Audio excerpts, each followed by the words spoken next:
یه حرفایی همیشه هست که از عمق نگاه پیداست، از اون حرفای تلخی که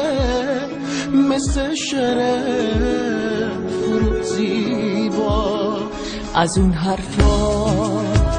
که یک عمره به گوش ما شده ممنون، از اون حرفای بی پرده شبیه شعری از شاملو، از اون حرفا که میترسیم، از اون حرفا که باید زد، از اون درد دلای خوب، از اون حرفای خیلی بد نگفتی و نمیگم ها، حقیقت های پنهونی، از اون حرفا که میدونم، از اون حرفا که میدونی. به زیر سقف این خونه منم مثل تو مهمونم، منم مثل تو میدونم،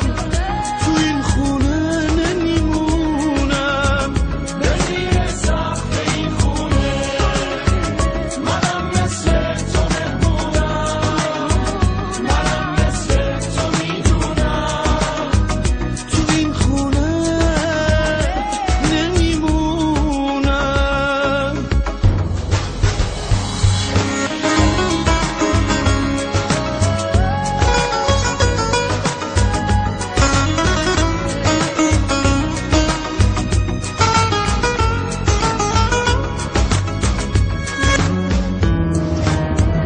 یه حرفایی همیشه هست که از درد توی سینه است، مثل رمخونی شاهی پر از عشق و پر از کینه است، پر از نگفته هایی که خیال کردیم یکی دیگه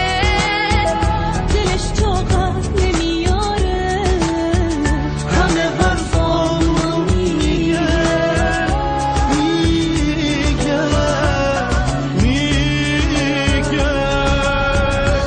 همیشه آخر حرفا پر از حرفای ناگفته است، همیشه حال ما اینه،